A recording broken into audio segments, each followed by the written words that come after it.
नमस्कार, मैं हूं प्रियला शर्मा और आप देख रहे हैं गौरव रक्षक पुलिस ब्यूरो केट्स न्यूज। गोपाल शरण गर्ग दूसरी बार राष्ट्रीय अध्यक्ष बने। गोपाल शरण गर्ग को अखिल भारतीय अग्रवाल सम्मेलन का राष्ट्रीय अध्यक्ष नवनिर्वाचित निर्विरोध घोषित किया गया। नारनौल से हमारे संवाददाता विनोद शर्मा की रिपोर्ट। अखिल भारतीय अग्रवाल सम्मेलन के राष्ट्रीय अध्यक्ष श्री गोपाल शरण जी गर्ग निर्विरोध निर्वाचित घोषित हुए और गौरव रक्षक न्यूज़ से जयप्रकाश अग्रवाल अभी पता करते हैं कि अब अग्रवाल समाज के बारे में गोपाल जी की क्या नई योजना है और निर्विरोध जो चुने गए इसके पीछे क्या रहस्य है, थोड़ा खुलकर बताएंगे। आइए। धन्यवाद। गोरक्षक न्यूज के आप विनोद शर्मा जी का और जयप्रकाश अग्रवाल जी का मैं धन्यवाद करता हूं कि आप आज इंटरव्यू लेने के लिए यहाँ उपस्थित हुए। आपका स्वागत है। अखिल भारतीय अग्रवाल सम्मेलन इस देश की 10 करोड़ अग्रवालों का एकमात्र राष्ट्रीय संगठन है। हमारा संगठन नेशनल लेवल पर, स्टेट लेवल पर और जिला लेवल पे काम करता है। तो सबसे पहले तो मैं हमारे देश के पूरे अग्रवाल समाज के उन भाइयों का, बहनों का, युवाओं का दिल की गहराई से आभार व्यक्त करना चाहता हूं कि उन्होंने दूसरी बार मुझे अपना राष्ट्रीय अध्यक्ष चुना और हमारी पूरी टीम को उन्होंने निर्विरोध चुना। हम सबकी योजना है कि आज समाज में हमारी जो पढ़ी लिखी जवान युवा और युवतियां हैं, रिश्तों में बड़ी समस्या आ रही है। हम उन सबके परिचय सम्मेलन नाम के प्रोजेक्ट जो हमारा पूरा देश में चल रहा है, ये प्रोजेक्ट अग्रवाल सम्मेलन ने शुरू किया था। अच्छा। इसके माध्यम से बिना खर्चे के उनको रिश्ते के लिए प्लेटफार्म उपलब्ध कराए।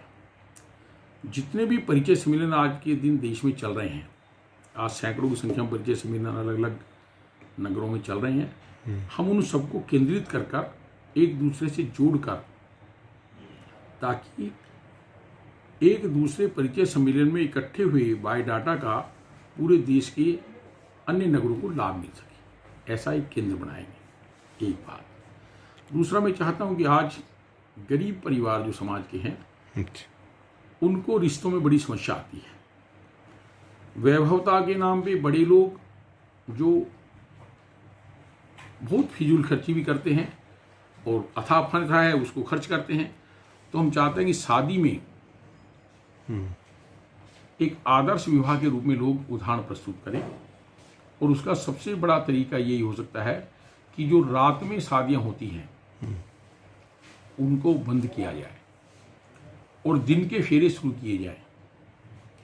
हम भगवान राम के वंशज हैं, हम भगवान राम को मानते हैं, हम भगवान अग्रसेन जी को मानते हैं। रामायण कहती है कि भगवान राम के फेरे सूर्य और चंद्रमा की साक्षी में दिन में हुए। भगवान अग्रसेन जी के फेरे भी दिन में हुए। दिन में 11:25 से लेकर 1:30 बजे तक पंचांग में अभिजीत मुहूर्त होता है, जो श्रेष्ठ मुहूर्त है। उसमें सूर्य की साक्षी में, जिस तरह से अग्नि की साक्षी में हम फेरे लेते हैं, अग्नि पवित्र है, ऐसे ही दुनिया में सूर्य पवित्र है। तो मैं अग्रवाल समाज के तमाम बंधुओं से और साथ में अन्य समाज के बंधुओं से निवेदन करूंगा कि जैसे हमारे सिख भाई दिन में फेरे करते हैं, गुजराती भाई भी दिन में फेरे करते हैं, सिंधी समाज के भी अनेक लोग दिन में फेरे करते हैं। और मैंने स्वयं अपने बेटे की शादी दिन में की, मेरे भाई छोटे भाई की शादी, सती शादी दिन में की, छोटे भाई राजकुमारी शादी की। हमारे परिवार में अनेक शादियाँ दिन में हुई, लोगों ने बड़ा आनंद लिया। तो मेरा समाज के सभी लोगों से प्रयास रहेगा, हम जगह जगह सम्मेलन कर उनको मोटिवेट कर रात की शादियाँ केवल मुगल काल में होती थी, जब मुगलों के समय में डोलियों को लूटा जाता था। हमारे तो ठाकुर जी रात को 10 बजे सो जाते हैं, बिहारी जी का मंदिर हो या नाथ द्वारा का मंदिर हो या गोविंद जी का मंदिर हो या खाटू श्याम जी का मंदिर हो। इसलिए जब देवता सो गए तो हम किन की साक्षी फेरे कर रहे हैं। तो मैं सभी समाज के बंधुओं से प्रयास करूंगा कि पूरे देश में, पूरी दुनिया में रात के फेरे बंद हों और दिन के फेरे शुरू हों, उसमें खर्चा भी ज़्यादा होगा और रिश्तों में एकजुटता आएगी और कुरीतियों पे भी प्रतिबंध लगेगा।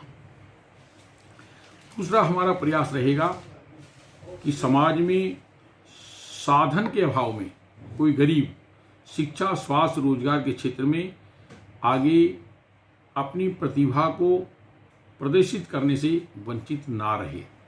हम समाज के संपन्न लोगों से साधन इकट्ठा कर कर समाज के उन जरूरतमंद भाइयों की शिक्षा, स्वास्थ्य, रोजगार के क्षेत्र में उनकी मदद करेंगे।